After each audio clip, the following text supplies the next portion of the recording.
Yeah, it started. It's a beautiful day at Liverpool. Okay. Hello and welcome back to the RDA. Today I am joined by Jismalotto for a new edition of the 433 podcast, and hoping we can just talk about this weekend so far and everything that's happened. Big talking points, obviously. We've just come back from watching the 3-0 defeat at Leicester against the mighty Reds at Anfield. Glorious day once again. It looks like Liverpool are as strong as ever, and I don't think many people are doubting title contention again this season right now. It was a great game, and I think we have a lot to talk about from that alone. So, how are you doing today? No, I'm alright. I was hoping Liverpool loses, so that's a bit disappointing. But besides that, I'm good. Yeah, I think a big factor from that was I think we kind of overestimated a bit of the injury crisis, in all honesty. Yeah. That was my thinking going into the game as well. I didn't expect them to have a full defensive lineup that would work. Admittedly, Milner was very makeshift, but Fabinho and Matip are very good centre-backs, and they've shown that in the past, despite Fabinho obviously playing out of position. But they did have a good game, and they very much had a different performance to what we expected from that backline specifically. What were your thoughts on that overall?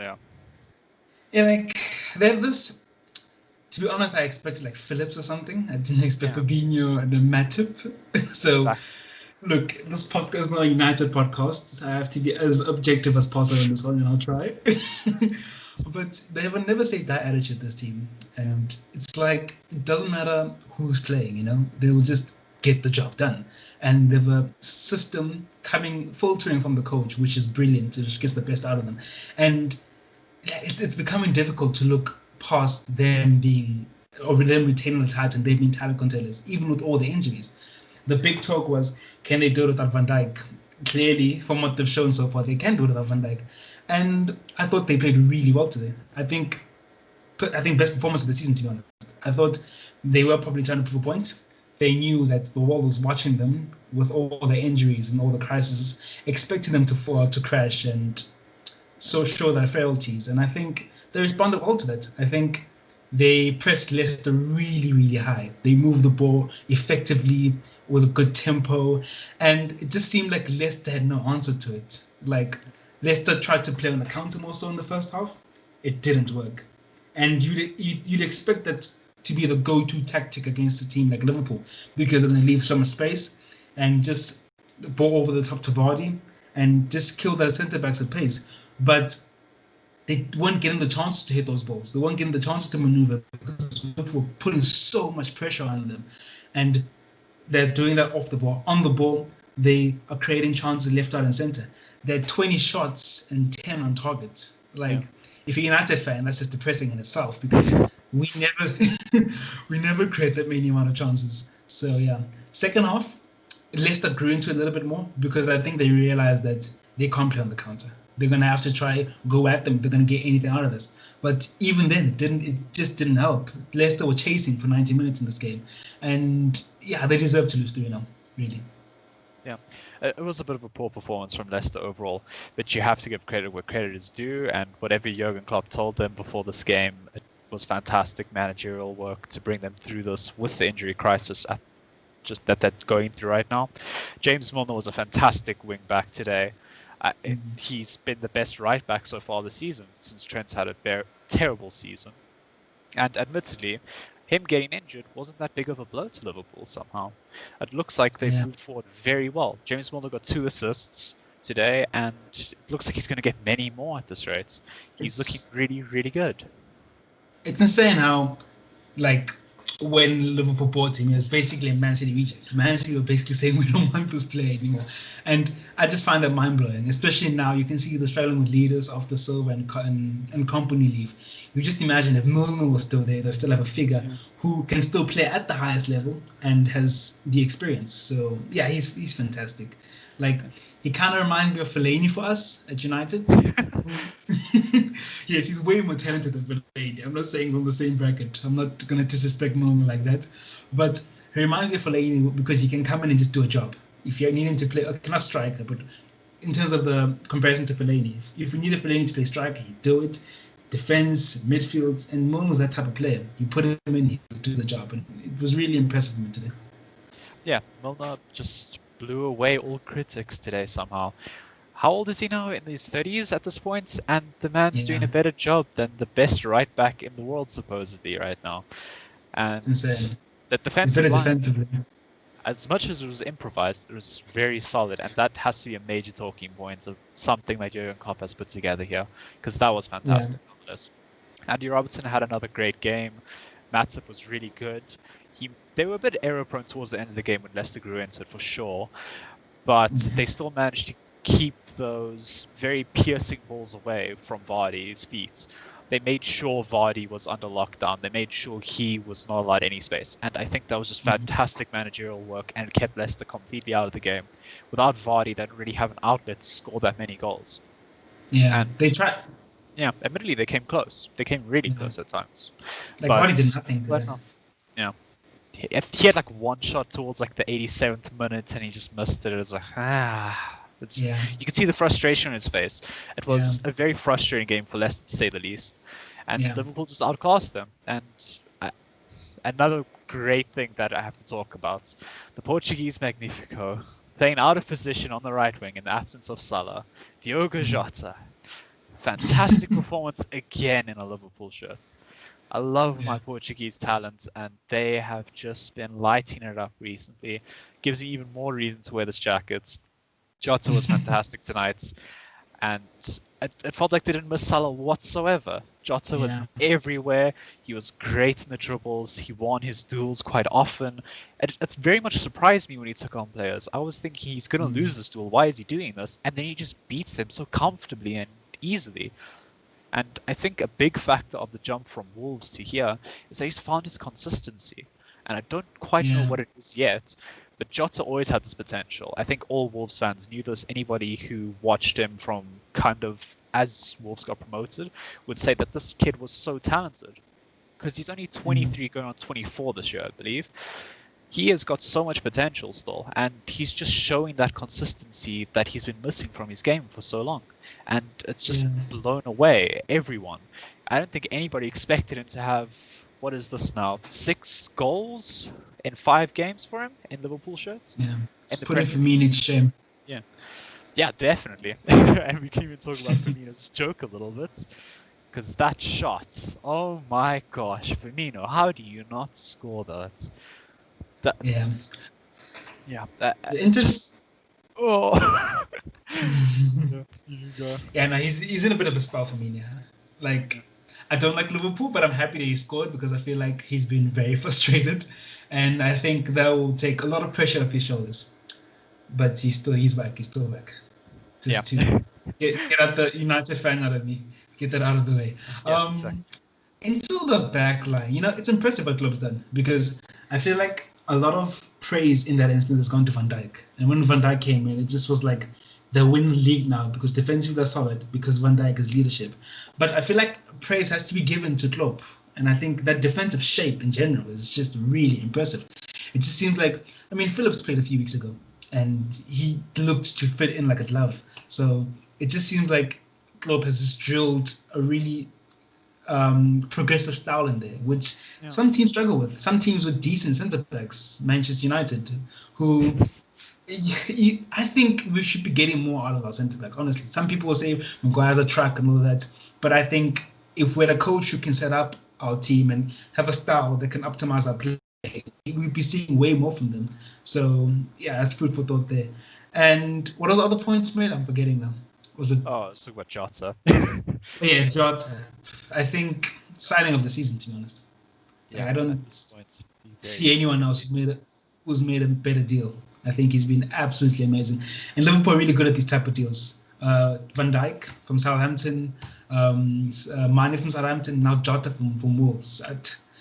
We need the people who are making decisions at Liverpool to come out at United and teach us a few lessons, because they're really good at signing players.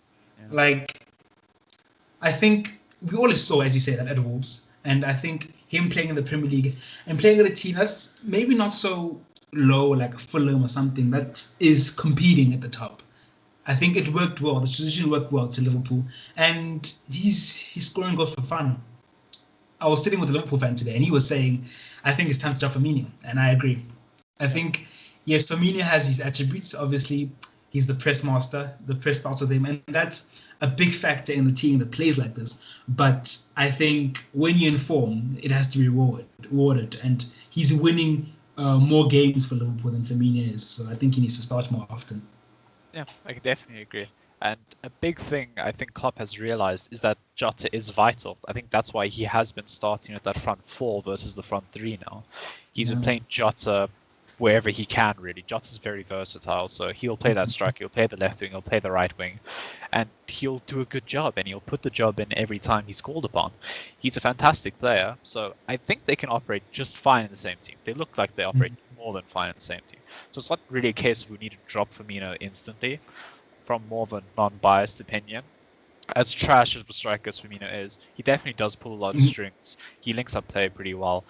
But Jesus, man can't finish a save his life. So it's fantastic to have that goal scorer around him.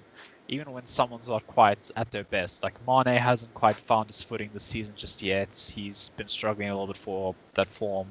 So Jota's just come in and slotted straight into that Salah spot, and he's just replaced him just perfectly somehow. And that's very hard to say with a player of Salah's skill. So just fantastic job from Liverpool today. And another talent that I want to bring up before we move on to the other games, Wesley Fofana, Leicester's latest acquisition at centre-back today. He looked fantastic.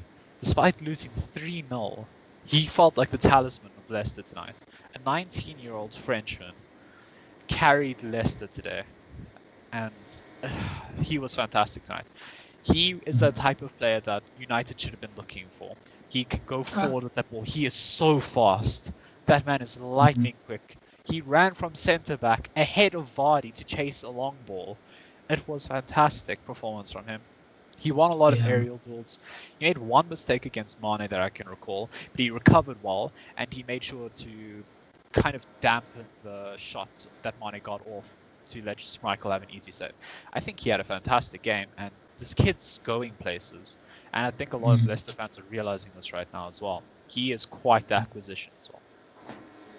Yeah, I feel like it's difficult to say someone had a good game after being a centre-back and they conceded 3 goals. It's tough to say that. And I think he was under pressure. I think going up against Mane isn't an easy challenge. But I think he was decent, I think he held his own.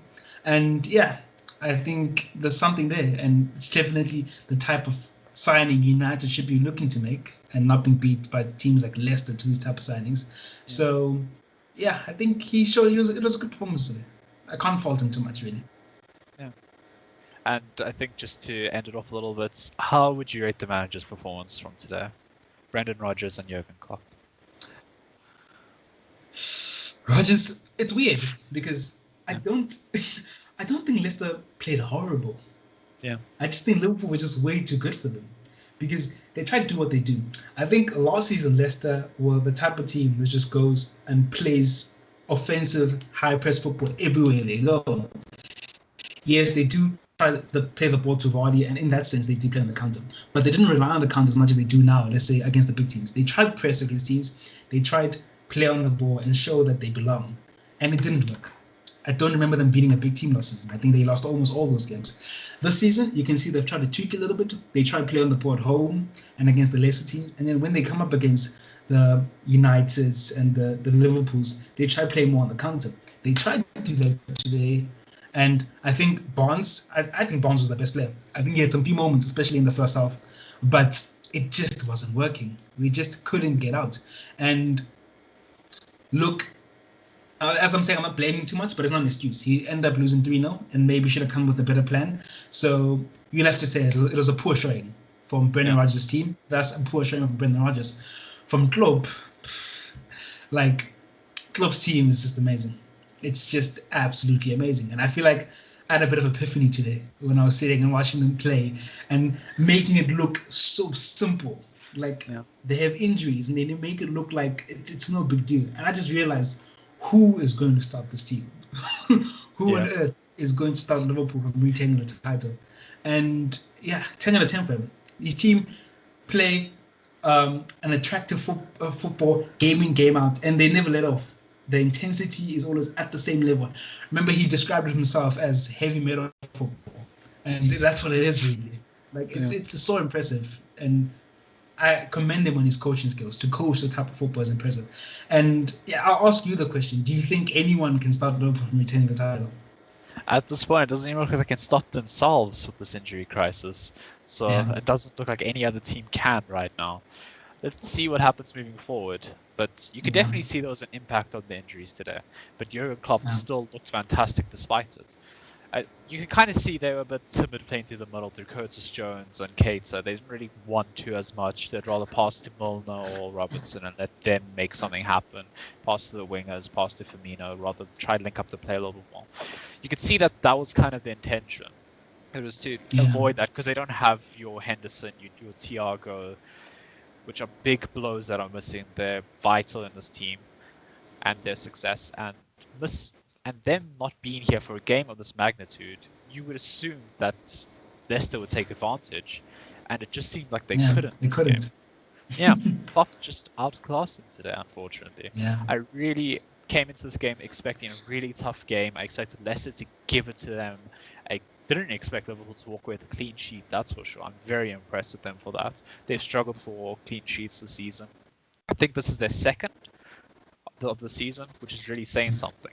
They've struggled with their consistency of keeping those clean sheets and just keeping those strikers at bay. They've struggled a lot, and it's really something different to see that now with injuries they're keeping it at bay. It's a bit of a weird dynamic, if you want to put it that way as well. That with injuries they're a better team than they were before the injuries. It's very interesting, to say the least. And I definitely think we can talk about that a little more. But Klopp's just a fantastic manager. That's the rest I can say. That's it. Klopp's a fantastic manager. I've advocated for Chelsea this season, and I'm not going to change my prediction because I want to stand by it, and they're showing good form. But it will strike them. I've advocated for Mourinho. With him, the problem is clear. He relies on this team. They have the. Yeah, sorry, you broke up a little bit there. I don't know if you're back. Lords, can you hear me? Did I lag? Yeah, you're lagging, but I'm sorry. Bit of a weird patch there. But if you can hear me now, I think we can move on to the next game of the weekend. Arsenal Leeds. How did you feel about that game? Going into it before, obviously. Okay, let's make sure you mic clear. Yeah, you're clear for now. Okay. Leeds should have won this game. Yeah.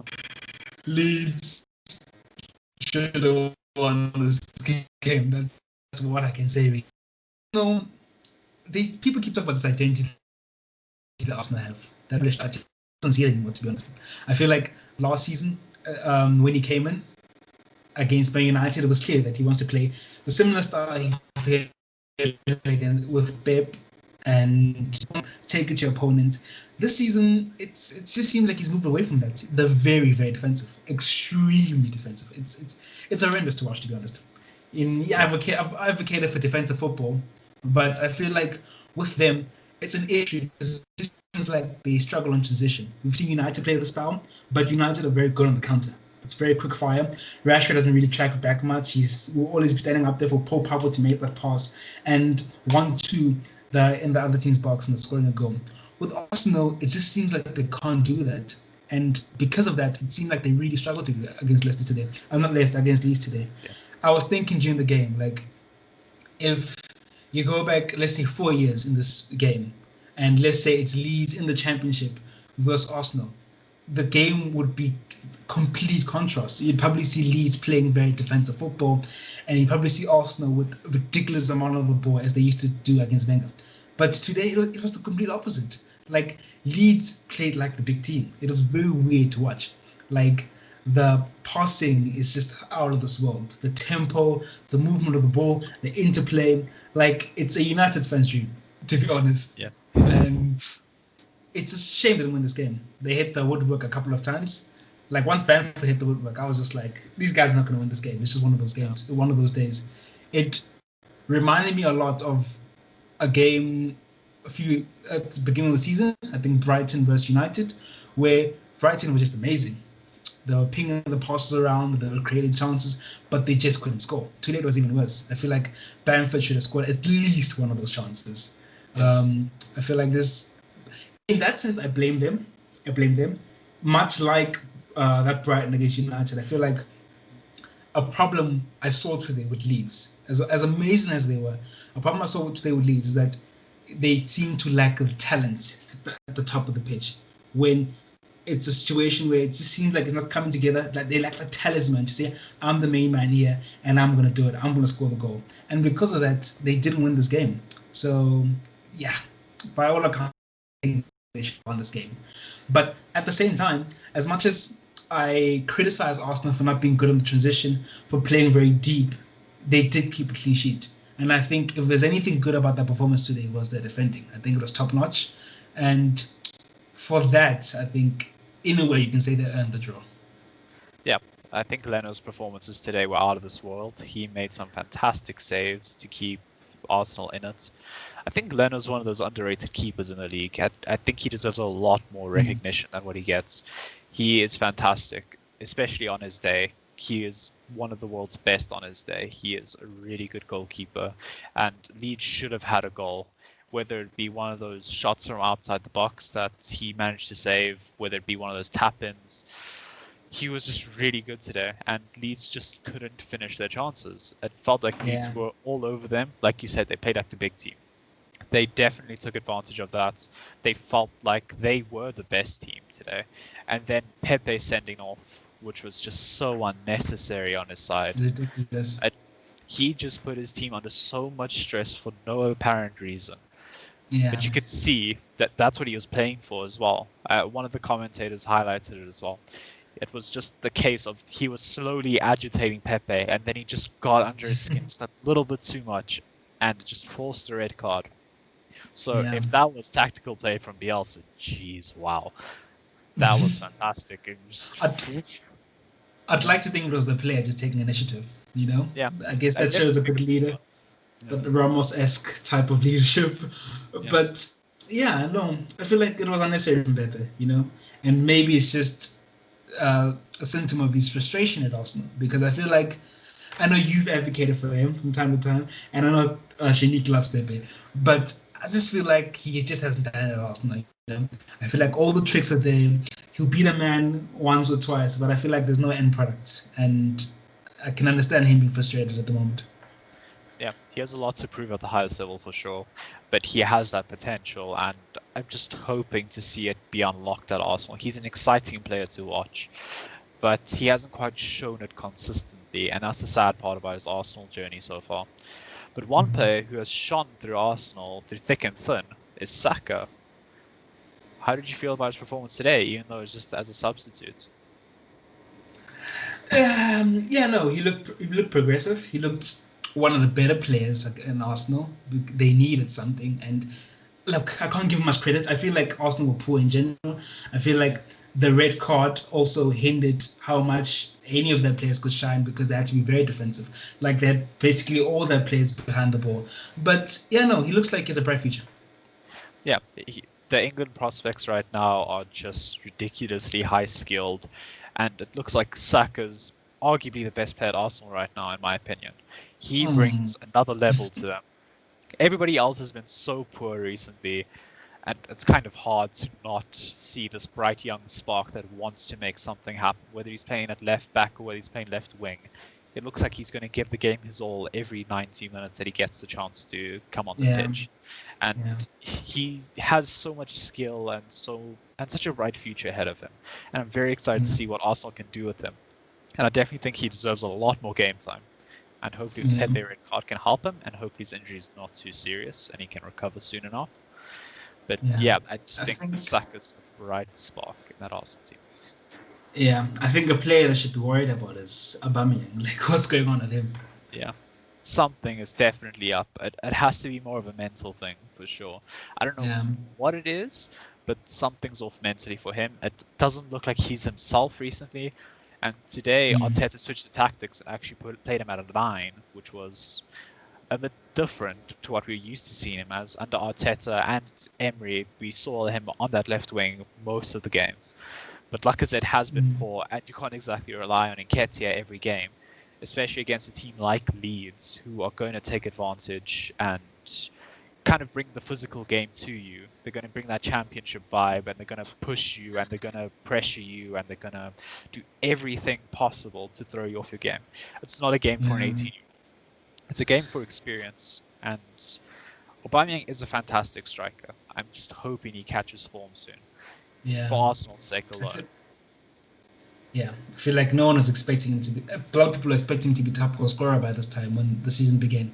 I think playing him in the 9 kind of makes sense in my mind, because if you're going to be playing on the counter, you want your quick, clinical striker playing to the middle. You can play those balls over the top, and it just makes for an easy route, easy way out, and easy way to score goals. But think about Arsenal as well. I feel like sometimes they try to be too cute. If you're going to play on the counter, I don't think you can do that. It's just playing it direct, and just making something happen. Even if you have to play those long balls over the top. Even United, really talented players, we see them play the long ball from time to time. And I think it wouldn't hurt for them to try to play more long balls. So I think that's an issue.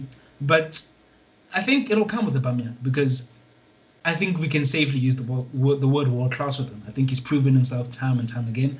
And I think we're seeing a similar thing we've been seeing with Firmino, that maybe he's lacking confidence, mentally, maybe he's not in the right place. I don't know what it is, but I think eventually it'll come, and the sooner the better, because Arsenal desperately need him. All their goals come from him, really.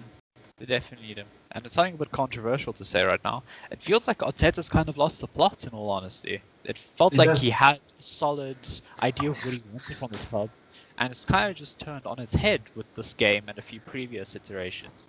He's changing tactics, he's changing formations. It's like he's not quite sure what he wants anymore. And very much last season, as he was appointed, you could see the philosophy coming into play. You could see what he wanted out of these players. And this season is just all over the place. Some days he wants to play the back 5, some days he wants to play with 4 back, some days he just wants to play with 2 strikers, and it's just, it feels like he's a bit lost right now, and I feel like Arsenal's just in that space right now where everything's a bit confusing and they're in a very weird transition, and hopefully Arsenal fans stick by it, but right now it's not looking great for them. Something is up at that club, and it needs to change soon for the best of their future. Yeah, to be honest, I kind of saw this coming. And I'm saying that to sound arrogant or anything, but like we saw it with Emery as well. Like first season, it was okay. Second season, they started really well under Emery. I think people forget that they were up there in the top 4 or so, but then it fell off eventually, and eventually he got fired. And I just think, like, it doesn't matter what manager comes. 1, they don't have good enough players. 2, they don't sign good enough players. Like, I think the only progressive signings I've seen, and it's good that they happen under Arteta, or Gabriel, and what's his name again? Partey. Those are the only progressive signings I see, to be honest. And they're not even using them properly. Yeah, that begs the question, why didn't Partey start tonight? Yeah. It felt like he was needed. Why would you play Xhaka and Ceballos in a game like this? Yeah. This does not feel like the game where you don't want a defensive pivot. Yeah. Thomas Partey was a big signing, and everybody was headhunting him, including us as United. We wanted him in our team because we knew what he would offer us. So why are you playing Granit Xhaka ahead of him right now? It's ridiculous. The questions have to be asked there. Because Partey had an off debut, and then he had a really good game straight after that, as soon as he became a lot more accustomed. So I don't know what's going on there, but something is up at Arsenal, and things need to change for them, right? Like sooner rather than later. Yeah, players need game time. And this guy is a player we've seen how good he is at the highest level. So I think you need to give him the benefit of the doubt. I mean, if you use United, I think we saw Fred as an example. Like Fred was non-existent at United for a long time, under Mourinho more so. And as soon as Ole came in, he got more game time. You saw what he's really made of. Yes, he's still a bit inconsistent, but you saw more of him. And I think we need to see that more from Arteta, and him giving Partey the chance to prove himself in the Premier League. Yeah. And in terms of Arsenal in general and Arteta, I think we're seeing the same thing we saw at Ole. I think Ole came in, first 3 months, he kept it simple. He played his philosophy. He played kind of like a 4-3-3 or 4-2-3-1 with one of them pushing, one of the CDMs pushing high up, and we played that game in, game out, and that was the philosophy. But sooner rather than later, what's happening with your screen? My thing fell a little bit there. It's fine. Tripod Okay, just fell cool. back. Yeah, but sooner rather than later, I think Ole started to realize that the players here aren't good enough, and he started to realize that, it's a results game, and ever since then, he's been trying to grind out results. And because of that, we see this insane inconsistency. We see these chopping and changing of formations. And I think that's what we're seeing at Arsenal right now. I think what Arteta doesn't want is a scenario under Wenger where they try to play progressive football game in, game out. But because of that, they would get smashed in some games. They would never win away from home. And it just seemed like they were irrelevant. And he's just trying to get results. And it's a bit iffy. It worked against United, but I think that was more United's fault, to be honest. And for the most part, it's just not Bennett, really. And yeah, I wouldn't know how to advise him. I think he has a really difficult job on his hands. Definitely. Like, one can say, do what Klopp did, just play your style game in, game out. Just embed the style. If you're going to be conceding 50 goals, be scoring more than that, and just try to show the world what your ideology is. And maybe by doing that, the board will realize, hang on a minute, maybe the problem is not with him. Maybe we need to back this guy. Maybe do that. But another person will say it's a results-based game, and maybe he should keep trying to play for the result. So it's a difficult period he's under. And the Arsenal fan base aren't a patient lot. And I can see if it keeps going like this, then turning against him. Yeah. And it could even be a criticism at this point about Arteta is, why isn't Ozil playing? Especially if you're playing a 4-2-3-1, where you actually need a out-and-out cam. Why would you not be playing Mesut Ozil? Why is he sitting at home tweeting against, I don't even remember who he had the argument with today, but some guy in the UK government political thing. Really? I forgot, but yeah, they were picking at each other for whatever reason. And why is he on his couch doing that instead of on a football field? That's the only point at this point. It's ridiculous, and earning all those wages. Look, I think with him, it's clear that it's bigger than the football. It's bigger than the manager, because I feel like he wasn't playing towards the stint of Emery as well. I feel like it's clearly political. There's something going on in the backroom of Arsenal. Yeah, and it's a shame because, as much as he's inconsistent, he's a lot like Paul Pogba. He's the talented player. He's won a World Cup, for God's sakes. And it wasn't just winning a World Cup, getting a World Cup medal, being on the bench, coming on a few games. He was an integral part of that 2014 squad. And when you have a player like that, you want to try build a team around him, actually. Yeah. Try get the best out of him. I remember when Arteta came, he said that. I want to build the team around Ozil. And now this is the situation that we're in today. So it's very hard to understand what's going on behind the scenes. We can only speculate at this point. We don't know anything concrete yet, and I'm hoping we do find out something soon, because I'd rather just be like, he's out of my plans, we're not really going to do anything, than just sitting in the dark going, why is he playing Fortnite when he could be playing right now? Yeah. That's the kind of thing we need right now. Yeah, this is the player who came in his first few seasons of Arsenal, and he challenged Cesc Fabregas' assist record. Like, you don't just lose the talent, And it's clear that, from what you just said, and that Arteta said that, it's clear that his hands are tied. It's clear that there's some people upstairs who are holding back this whole Ozil thing. And I just feel like, if that's the case, you can't be having him sitting at home and earning all those wages, Ship him off. He needs to leave the club, because it's a very bad image. And maybe use those wages on a player who can be more creative than a Willian or a Pepe or Ceballos. Yeah, exactly. And I think that also lets us move on to the next point. Is Pep done right now at City? After 2-0 defeat to Spurs, is Pep done? apparently not according to the City board, because they gave him a contract. And which I can respect, because what he's done for the club, what he's done in general as a manager, you would back him, you give him the benefit of the doubt. But it has to be said as well, he has never really been in this position where he's been at a club for a very long time, and now he has to kind of rejuvenate what once was, you know. He has to remake the squad again. I mean, Sir Alex Ferguson, I think that's what he did, really. He'd sell players and buy players and keep changing the dynamic of the squad. And I feel like that's what you have to do to be relevant for a very long time at the top. And I think they have to do that because they seem like they're a really good team. The squad, it seems like they have the least injuries maybe at the moment. It seems like on paper they should be top of the table at the moment. We should be trying to catch them at the moment.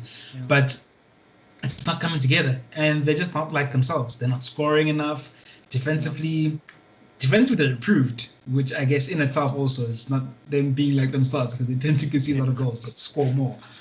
But yeah, that performance was actually typical of Man City nowadays.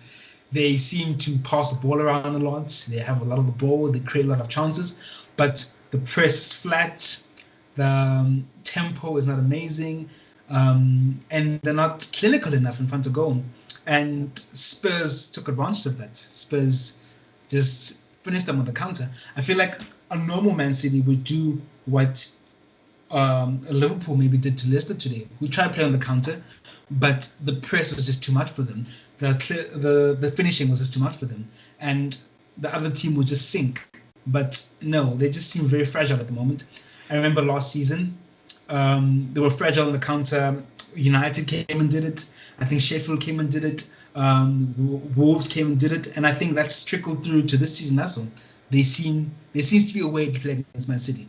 Just sit back, let them do their fancy passes because it's not going to lead to anything, and just hit them on the counter. And there's no better team to do that than Spurs. They've been amazing at it, and yeah, it's a difficult period for Pep right now, and you just wonder what it's going to lead to. Yeah, it's been a very, very difficult time for Pep. He's lost a lot of people close to him, so mentally I don't think he's doing too great, admittedly. But at the same time, this is your job, and if you don't feel like you can continue with this, then you shouldn't be trying to put yourself under all this pressure week in, week out. That's something that Pep needs to look at himself for. And if he's saying he can handle this and he is okay to go on with this, despite everything that's happened in his life recently, personally, then we need to ask questions of what is going on, because it feels like he's lost the plot tactically at this point. It feels like he can't break down teams as well. It feels like he's dropping points left, right, and center. And we're not seeing that centennial team. We're not seeing that domestic treble team. We're not seeing the team that fought Liverpool to the dying breath, despite them being 20 points clear by Christmas. Yeah. We're not seeing that same team. And I think questions have to be asked about Pep right now. I don't know if we can link this back to Arteta and just saying he needs his assistant back. It's possible. It's definitely possible. And maybe if something happens to Arteta at Arsenal, we see them reunited, and then we see City dominate again, for all we know. 100%. Yeah, again, it's only guessing. It's only us just poking holes and trying to find out what is going on under the scenes that behind that giant curtain that we don't have access to. Yeah. I keep saying this, but I feel like, losing Silva and company back to back and not replacing them, to me, is a tad bit arrogant, to be honest. Because technically they did try to replace them. I just don't think they did the best recruitment-wise. I think so. I mean, who did they pick for Silva? Foden. They had Foden come up. Yeah, that's the thing. But Foden is not so. Him, that's the thing. They're not even trying to build Foden into that type of player at this moment in time. Which, again, a question has to be asked of why he's not doing that when he has a very talented centre attacking mid that can do a job, and he's not playing him.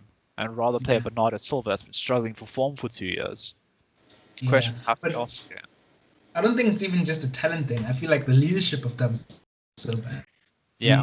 I think he was. You can't just lose both your captains and just not replace them with bringing leadership into the squad. It just doesn't work like that. There's obviously going to be a drop. There's going to be a drop in mentality, because you can imagine those two carried the mentality. They pushed the other boys to play at their best. And when they're not there, it's all unraveling now, and it's a serious problem that Man City have. Yeah, I think we could look at a bit of an older United before Bruno came in with his leadership qualities alone.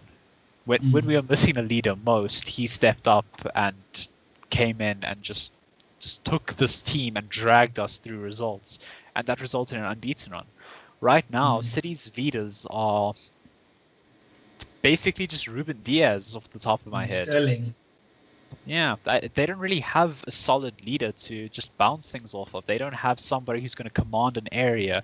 They don't have a Vincent Kompany. They don't have a David Silva. They don't have a Yaya Toure. Yeah. They don't have those type of players anymore right now, and that has to go down to Pep and his final decision on the recruitment, because he has to be backed in a lot of these decisions. There's no way he throws that much money and he's not backed. Yeah. Something is up with that. He's not getting the same quality of players that he used to have. And something is going on there for sure.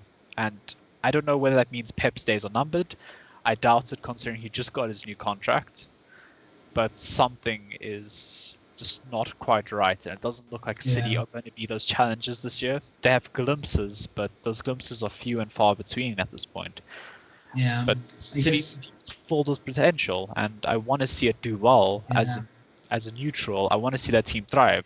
Kevin De Bruyne, Raheem Sterling, Sergio Aguero, Fernan Torres, just those names alone should be enough to strike fear into any team in the league. And it just seems like it isn't anymore. Obviously, credit due to Jose. He did fantastic to nullify the threats. The defending was fantastic. He arranged his defense perfectly for City. And he just outclassed them. And they deserve first right now. They've been in incredible form, despite a slight blip against West Brom, which they still came out with the winner. They've been really, really good in the league, and I'm expecting great things from them. What are your thoughts now so far? Yeah, before I move on to Spurs, I just feel like maybe City fans and City board has to accept that maybe they're in a transition phase at the moment, and they have to go through it. They have to bring in more signings, and maybe he has to change the culture again at Manchester City. And they're a talented team. They will come back to the top eventually. I think we know that. But it would be a shame if they're not in the season start race. But just on that, I don't know if Pep's quite the man to do that, though. He's never been a person to rebuild. He's never been a person to go long term with the club. He's always been, okay, I've got a really good team right now. I'm just going to win a couple trophies and I'm going to move on somewhere else and win some more trophies. That's kind of been what he's done. Okay, but to be fair to him, he's never really had the opportunity to do it. Yes, maybe it's him accepting that it's not. Yeah, maybe it's him accepting that it's not his strength. But at the same time, I guess now we're going to find out what happens in a situation like this with Pep Guardiola. Exactly. This is going to be very telling for him. Yeah. But Spurs. They're playing really well. Yeah. But all the Jose haters must sit down. Okay, maybe not that far. But I've been impressed with what they've been doing, They remind me a lot of Jose's Chelsea teams. Like the way they look, the structure of the team, it looks more like a Jose team than United ever did, in my opinion. I never saw us play like this. I feel like when we actually did play well, we were playing more offensively, which was unlike Jose. And when we did more of the defensive stuff, it was like a bit hit and miss. But I like what they're doing at the moment. And it's insane. I feel like maybe most fans don't have the same opinion, but I went into this game expecting them to win against Man City. That says everything. And it just shows what they are at the moment.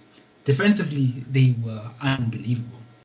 I guess because they play on the counter, there's going to be situations where it's not as effective because the team, the adversary man marks the players who are most influential, and they're going to have to defend.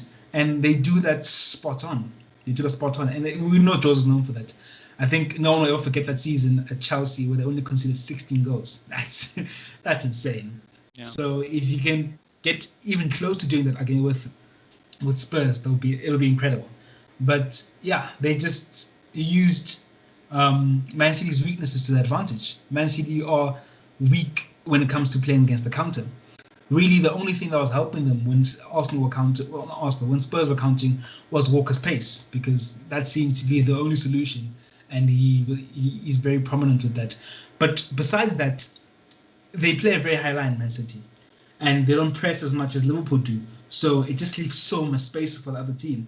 And Kane and so on, it looks so rehearsed. once Kane drops back, immediately you see Son sprinting up. And it's just this thing they do time and time and time again.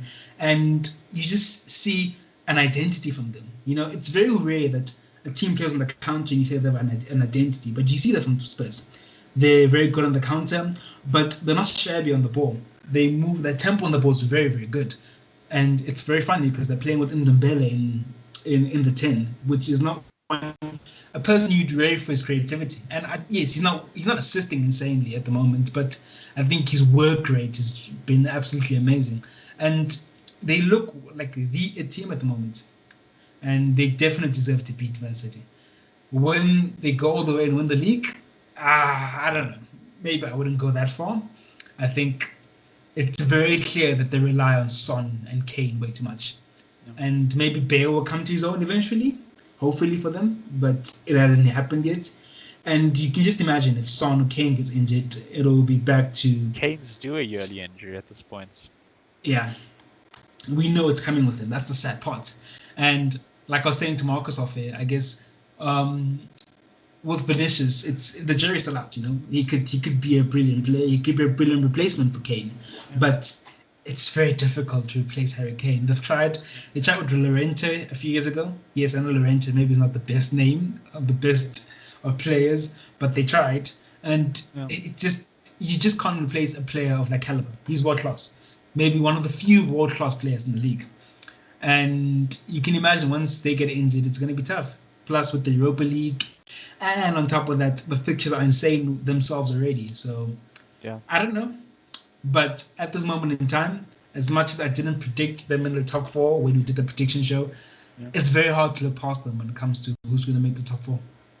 They've been insanely good, and that's very much down to Harry Kane and Son this season.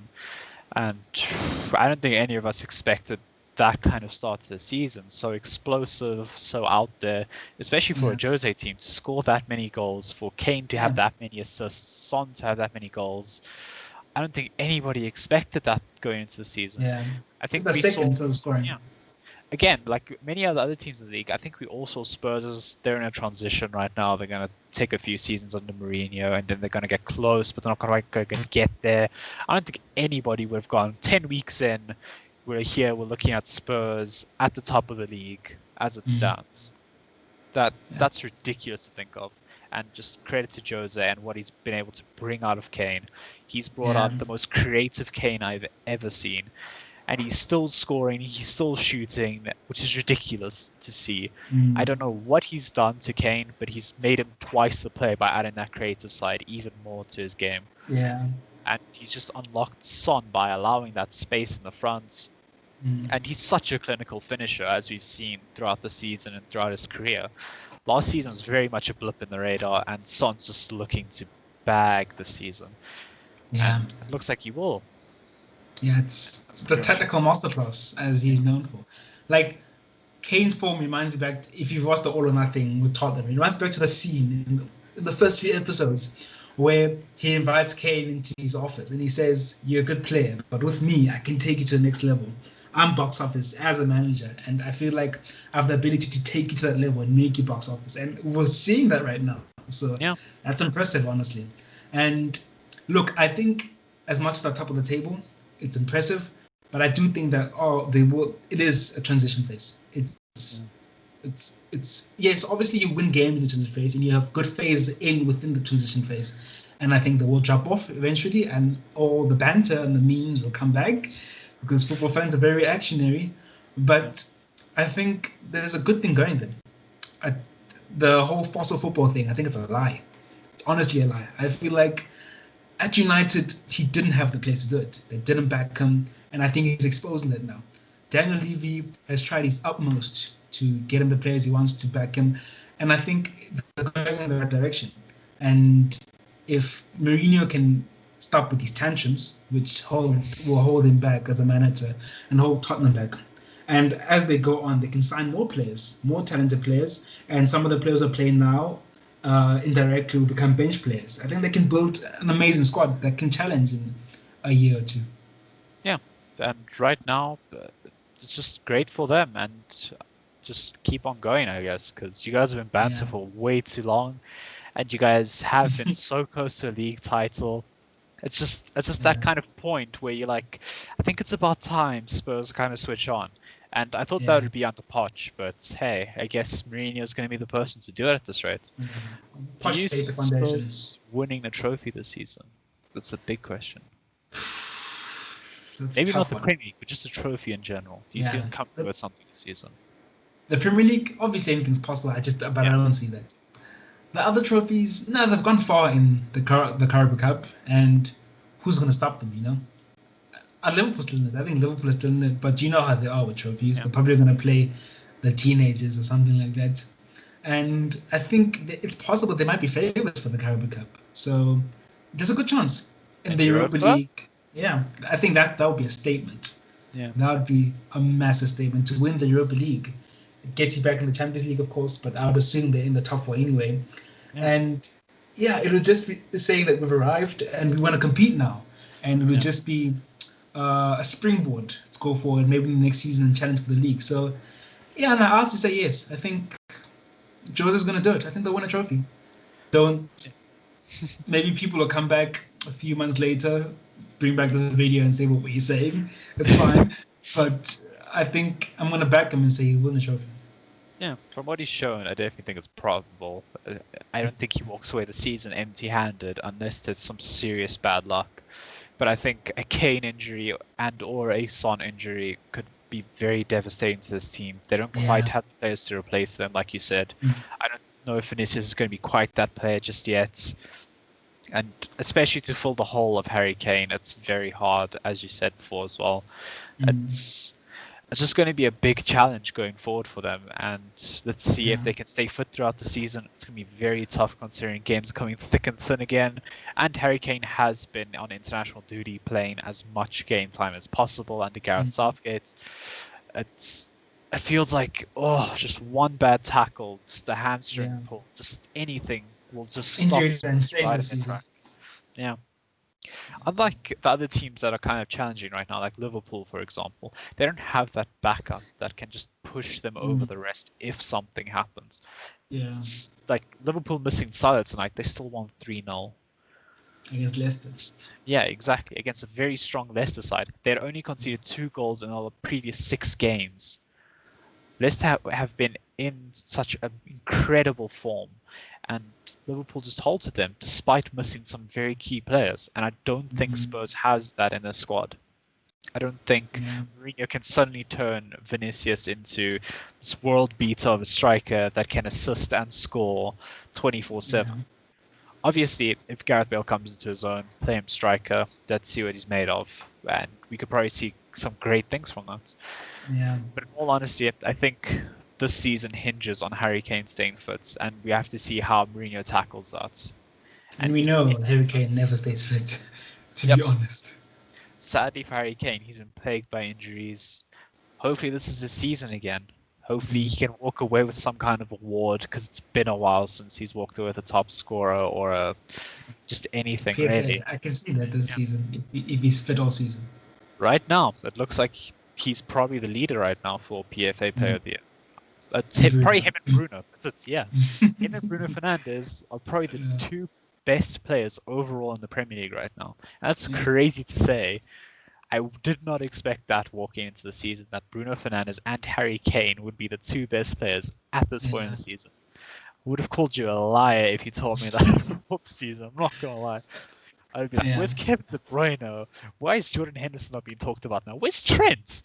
What's going on, guys? What is the season? This is a strange season. But this weekend was very eventful. Yeah, it's very eventful, very entertaining, and there were just lots of fun talking points for sure. And I think with that, we can end it off there. You have anything else you want to mention? No, I'm happy there won't be another international break, because club football is where it's at. It's a while away. Yeah, I'm delighted about that. And I'm interested to see what happens next week. I think Chelsea versus Spurs, that's going to be an interesting one. It's a big game. Yeah. And just looking forward to see how the rest of the season goes. Yeah, definitely. This Premier League season's been filled with ups and downs for sure, and I I'm very glad that we're able to cover it. It's a lot of fun, and these games are just very interesting from start to end. Love to see it, and just I want to say, if you made it this far, please do drop a like on the video. Please do consider subscribing if you are new, and go check out some of the other videos. They're really good content here, and just thank you all for watching, and we'll check you next time.